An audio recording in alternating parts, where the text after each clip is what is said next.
gu nseniani a ne mfimfini ne te sɛn wohwɛ utiti mu anyina wi a ne poma sibre sim mfimfini no ɛte sɛn ɛne balance to so mienu caution ekosi sɛn on bia ye bia no ɛwɔ sɛ yɛde kɔkɔbɔ ɛto ho sɛ yɛnhwɛ na yankɔyɛ bibi no yare na te atese san de to so miensa bambo safety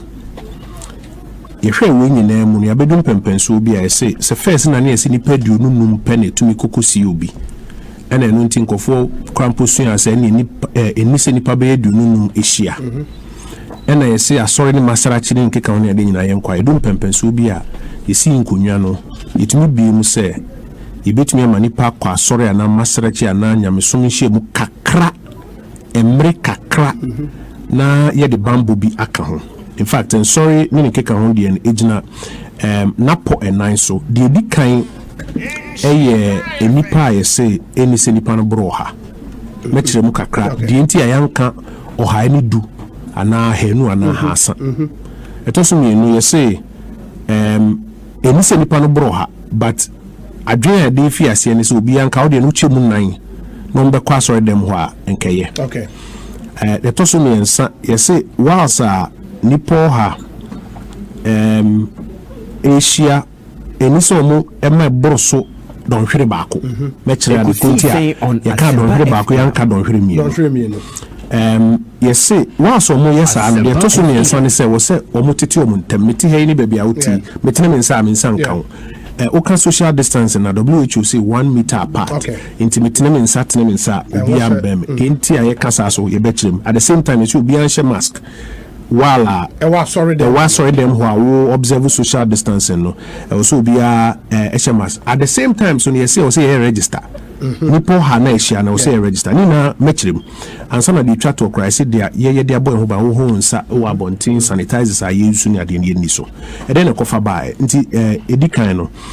yemfa nipa ntam ntete no yesi yare no sebi if nipa tesium and by to the bankofo bi say e won from if nipa tesium potokasa ye say droplets ti se me ka say droplets ni bia na tesium kakra gugu pon so ano na odo nsa befa na odo nsa kokeka wani no hwen no ano a emu awen bituma eno ti na se wo nsa no se nipa no benwa o ye kasa ye to nwum ni ade tesium ni bi etumi go so enti se ye yesa 1 meter apart social distancing na enka etise de ete no krampo ankanya de atesio ni bibegu so etoso mienu wasa waye 1 meter distance apart no so yesi san share mask entimpo se nka wo kasa na bibi na nka atesio ne beba mask no asom enya de ebekọ abontin to obi owo bi no tumi fe ma ne nyonko de enti ya de register ka ho ne se wonu ma wa abode mu nyansa pe nim de na kire yen se wo register be nipo ha ne ba first mask nipo ha ne ba second mask nipo ha we ne ba third mask se bibi po akosi na ye be contact tracing nipo 100 no o susu say ye easier for them to trace than ebeko esoro asensa and until na sa lay and yes 1 meter apart wearing mask and keeping a register and ye ba ko science ana de ko akiri eno no etoso mienu yes 25% minimum and a maximum not more than 100 people. Enti asori bia won infitiase en onse sabre obi akọ anko asoro obi anko masarichi obi anko nyamesum nhiem enti zero. Ansa na ebebie ne tra mo bia akobi. And menim da ebebie ne tra mo bia akobi no. E o si fiase se wo kan omampani speech na infitiase no o say wo hwebo follow use you na o say strategic, controlled, progressive, safe easing of restrictions. Okay, baby, or say a faced, any faces. As a first face, no. To me, no say nipa bibrinko. Or see if you see a ketwani to me susu hwese yina betu we diswa. And Sunday before Chinamu dia suan and neno yet to me ede aye emumi emu no china. Nti if you say ye chemu nine. Ti uche waso enu munaya. Nipa nanka ebeba sorry da ba ko ebia wo de nipa hanu ahasa apem nanka ebeba enka uchemu nine na so bia stay 1 meter apart na be year se nipa aduonu ana aduasa aduenum aduanan aduasia aduoson aduowotwe aduokron bia no ni problem ene be call them ho bia no ni problem se du nipa ha yesi apem esan se ye wa another protocol I say any say nipa no bro ha because of register no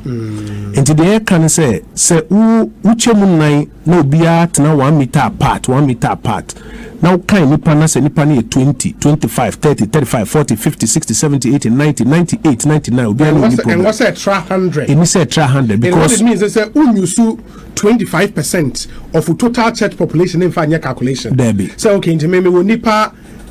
200 Debbie 25% be 50 into me masa nipa 50 no aba it meets the criteria they were more than 100 and a floor into 50 no yes if you say 50 na if you say no be at net in insem ti so mo tena say na 50 na chire na ekwan wa so dem ho na 55 56 57 obi enu ni asema be do 100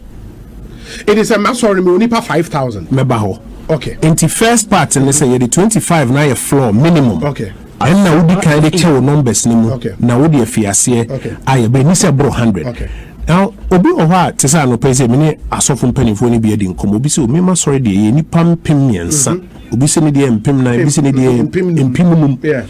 tikojo ye ni be ne den no say so pani entumo mmro oha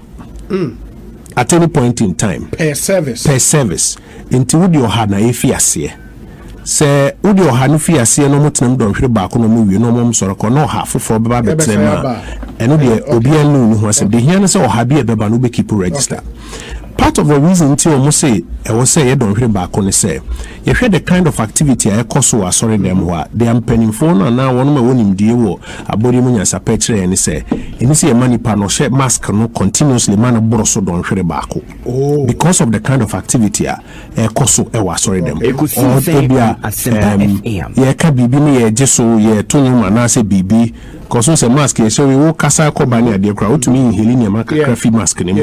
enu nti ni ye say ni se nipa no she mask no ma no boroso donhwere ba ko enu nti na ye de donhwere ba ko ena ye de ayem fato ho no based on the ampanifo no e kire yen enti wasore no se say ne sokra eni se nipa no boro nipa ha oha ni wie na se wo de foforo oha foforo beba enti wutumi hihye services hihye but 10 services a day crowd obi ani woni ho asem but the here say we small number on sabetumi atom so yetumi control on betumi atiti o muntem register beda ho sanitizer nsuo ni ade first ni yi ni atifie kakra ye bia mayeni na we faced senior bible na kan kitwa ye dia mayen senior behwe so yie no enne bema senkampo say bosome ntem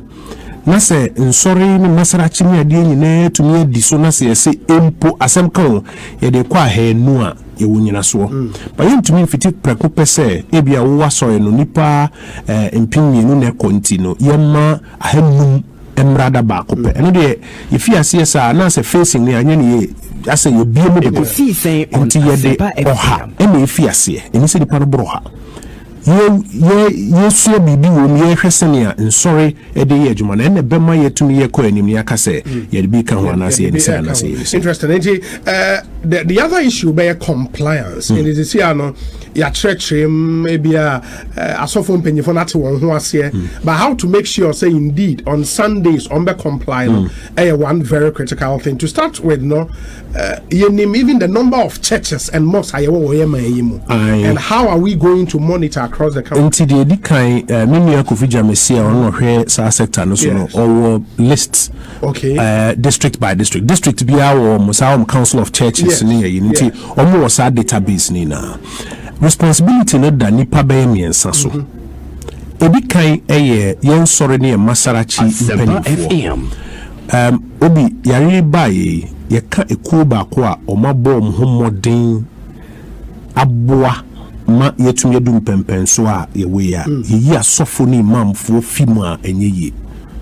omabo mhomoden papa the sense of responsibility generally o show na very high esan say be nya so bia na police ni gina no nso mu say sorry me na from the initial announcement at Christian Council Pentecostal Council Catholic Bishops Conference na de omuji no right from that time no nso ni na no yatutu if you bia mensa obenya ba ko mienu bia no no person ye de obeye omode emra na omudie but generally ya sorry penning for abomodin ama emra na ye juma secondly nso no so ko mu a your hierarchies wo Masarachi uko hierarchies wo say chief imam kasa won kran zongo chief ana imam bia wo regional na district level bia no na sote ehu senior obedi so ye gidi se bebia ye do betumi a trust wo mo that same level of responsibility say bebia ye betumi bie kakrani the same level of responsibility amodi aye adwuma no ye mfimfi ase minimum 25 maximum 100 obi aba ho ne sansa no aba obi aba mask sanitizers wa sorry them ho don hwere baako na wo say yapon sorry fofo beba na omo aba ye mfa no mfi ase and ye worry she mu say the same level of responsibility no omo de baye adwuma omo na first level of responsibility no edom so omo no di anim won sorry ne masarachi to so mienu police any district assembly or what district mo won so asudi se senya ye no market no se mo hwe na mo nya no asu TSA sorry we na Masarachi we na se kuro we say omu busu a eno de ye komu a ye tum de di kan de tosu mienu se bibi because ye an emra executive instrument de chire nti wo a wo ye bibi eti amra no emra so tumi no di eno the second level of responsibility as a police in district assemblies no omu de ye juma third level of responsibility ye me ene wo me ene wo yenso aye konsori sebe se wo kona say eni se ni pano bro 100 like ebua 100 na wa bu na de woni ehwem 500 ni na hon ka say obi fufuro mpi wo na wo say responsibility no ebeda also anti ye three levels of responsibility sorry ni imam penny for da o so police in the district assembly dom so na yenso a na nka ye pe kwan kwa bompa kakra ko free nyame kakra na so die no eda ye so but we will not hesitate to say sorry bia na say Masarachi bia na say bebia omo ebu so no police need local security authorities na bekom akwa closing it down na there was a emrani ni patrol di nomne ne di ye remember schools the ban sanda no and Ramitie president bibi click him say utie fellow Ghanaians no na say sada ko fo fellow Ghanaians something clicked say sawusha yaka about the effect of COVID-19 on the economy generally and the fact that government revenues are dropping. I'm saying the government commitments because I'm sure na omo ntumi enye sika amfa anye. Enti bibia in the economy this kabe by boosting government revenues no I was say hwene I was surprised say sawusha churches are and yenim say yen sorry in terms of omo core church activity no omo ntua ho to ABS are sorry no other business activity and but the core church activity enamsma collection eba tight eba ne ade no etobia eni ho so we share pubs any drinking sport any ade these are guys who pay taxes to the state apart from taxes no they employ people no so wotua wonka and the for the non-pubs near the Ayatomono, Safo in Atifie. And it's a way balance now can one seminar. Then there was anchor in terms of priority. A buy see a baby, and none so taxes by government revenues, big to my cost. Shouldn't it be the pubs? The balance in this case is about a buy tour. Okay. The balance in this case say Kapoto Kasana America, and then what the propensity say a bema nipa edi preventive etiquette on Asempa FM and sorry Masarachi nyamesom ehuniema yenyi ni se bibia kese wo ho a ebetumi anase with the potential to disorient wa woka nipa 50 and 60 no ho amokobom pa kakraba no ehu ama preventive etiquette e kan wasem no amfanya adwuma na mo fa drinking bars alcohol bars ne ade na night clubs na adeɛ baako a ɛwɔ hɔ nti a sabre wontumi nkɔ hɔ animanim ya alcohol alcohol na wɔ nneɛma mmienu baako ɛne sɛ wankasa onipadua na ɛwɔ hɔ no sɛ yareɛ yɛ yɛka ho asɛmi sɛ onipadua na ho ɔden na ɛbɛko atia immune system na alcohol no ɛma immune system no ɛyɛ weak ɛba fam kakra ɛno nti sɛ at the same time we preach and kofo ni kontomre dawa nema exercise kakra nema ebema ni pakrono ni video no ahoden mu pagya na tumi akon atia untumi insan to no for sabre na se ju twitwa bi secondly so no nipa se bi kakra aba na ni so ana wato ne credit kakra gu na ni so no who catch any say 1 meter apart. Also, in the sense of orientation, any disorientation,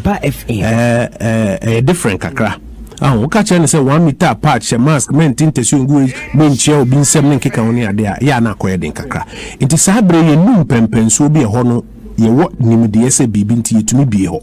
Into the balance is not necessarily about government revenues. And you know the deciding pivot at this point in time. So here between and sorry pops near there. The balance rather is a day activity now we are involved in this particular instance, enko inhibit our ability, and as enkuntia our ability say unipeduana ho de bejan na so ansana ebiu so no niema ye kase diso what to me ediso okay, and that's the main thing. Yanshe school there no President Kase from Monday 15th June 2020 the decision has been taken after engagement with the teacher unions, whose cooperation I salute, to reopen schools ahead of the conduct on the 29th of as we speak. Eunice, no, we no cover both private and public, and as a public inquiry. But you're both. Oh, private and public. Yeah. In the JHS, no primary, so private and public. Oh, okay. And yenimu so say Eunice no bebre na no online e bi mo di Zoom ni ade esua ade bi class start exams nada. Enti omo no say akọ school akoye den. Fine, until first of all the air can faces. Okay. If you are saying no mama mo Asempa FM. Mini apeni Matthew Poku Prempe abaso. I'm saying I say no did bed 52 years. Until my friend no mini apeni what you say. The born abaso bo Ghana Education Service, university councils, Ekusi say on Asempa FM. A teacher for a cool, our four cool PTAs, Ghana, teacher unions, and they bomb. But so the level of engagement on my in fact, at a point, group back about 19-point proposal.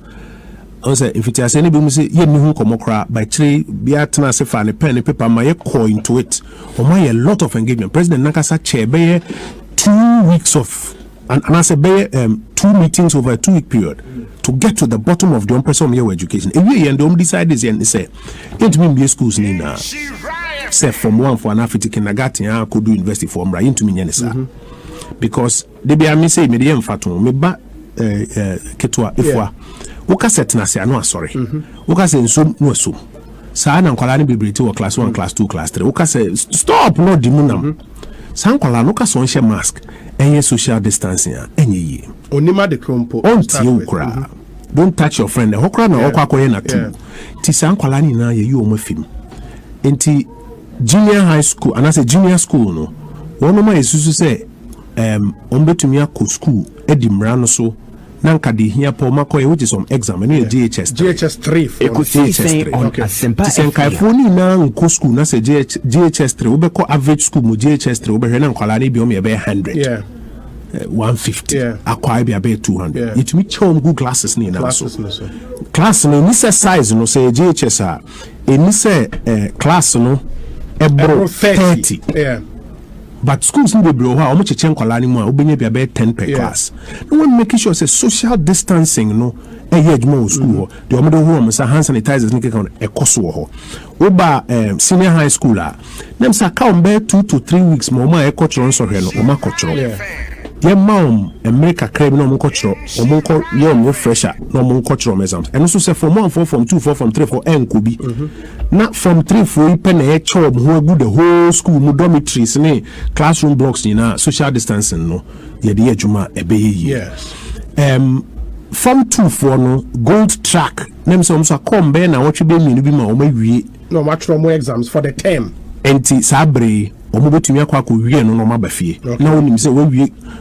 green track we gold track na final year for na kotro omo so hwe no mo ko nkai no ye fa ensan kan yo ye hu ko ye enim mperifa bi ne hu kakra but no dia yesuo we mu ni do se ne de be no ansa na aba university before so aba universities no kojo say o hwe primary de ne GHS de no o say yes I mean what mu kama ye betimi ache wo mu agu classes so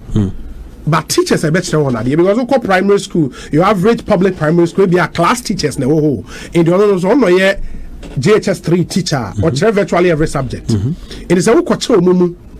Emma ebia 6 classes students they have 10 they have 15 they have 20 why am I quite wrong say it's at the basic level now class 4 teacher ni class 5 teacher okay when we do JHS now we say be our maths teacher be or chere form 1 form 2 form 3 but or form 1 or different particular notes are which form 2 into from what the Ghana Education Service MI assorting enough teachers across the streams are to take care of maybe across the country across. Yeah, complaint we as a school being a teacher. Only Ghana Education Service penny Prof Edin Komo Bisa no be ma and Chimu or Nabonada no paso Napoye press briefing we details. Sempa FM. Oba senior higher sena me no final year 4 year. Ube do university at level 100, level 200, level 300 omu nyina ranko. Okay. Final year 4 na e cultural exam. No musu yesi omusu sa omunko no omun konko hwe na omun cultural exam. Se school bi omaye I mean first of all the universities are autonomous. Se university bi on any final year for hwe na so omaye omu de wi no mka so ye krampo ye de ya exam online awie. Obi amfa bank konko gina omu so se by force omun konko cultural exam sana bi but we restrictions are all left no more fit into it no to me a participate in this apart from we no ye wonkofo bi omu ko schools bi a enche da anye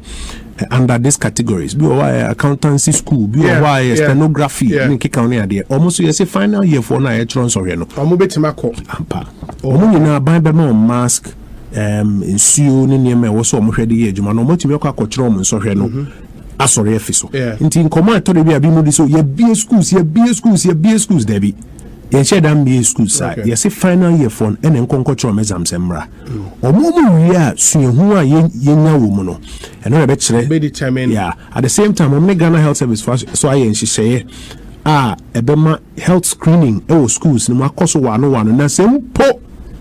se bibi koso na kwala bi ho duduro na bibi a ye hu kwan a ebetumi afa so aso anu ntem teaching and non-teaching staff omu nyina de wose de mom de bomb ho ban no ye behwe ne for senior high school for no form 3s no air no omo kwako use boarding facilities no in fact the details ni say on Asempa FM details ni bi ni say dey for nyina nkra na o say tumi mom estate so that nyese okofie no ba no okofie no ba no kono ba no di agro akakofa bibia ba.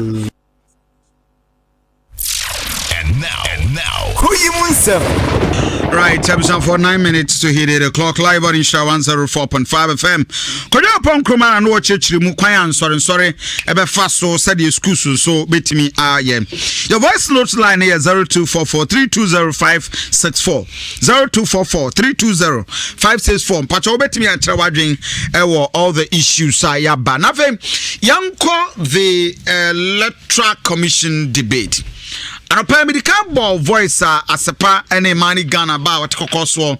one more edebe to dra esre say my electoral commission asonte said you almost ya nebetima bukuri na wetimi so ahuni ekoso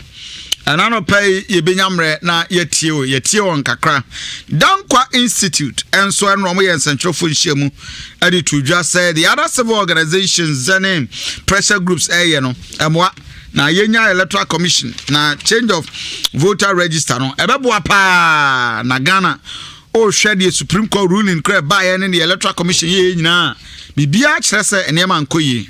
the executive secretary and as director the Dankwa Institute eyo owura ahiagbon yentie no na ye ba ye benyamre ne wadi nkomo ayese ehwa aba sem na se ya ebinumo ayese meyenye new voter register na say mu kura say bi koye press conference e ka say ekuo bi epese ni EC eye kanana na enam say EC so be new register ntino pese omo ye kanana na omo wi abato nim but in same way dey abramu nei eye nyoma miensa EC dada no anasa abato nkrata no ada enimu say esi ano sa nsam biensa we eye nyina so a ye se ye nyina ye hwe as Ghana for na ye kasa baton krata yi enye nkrata ye de adwuma be yi di kan na ye kasa abato nkrata no aye se Ghana for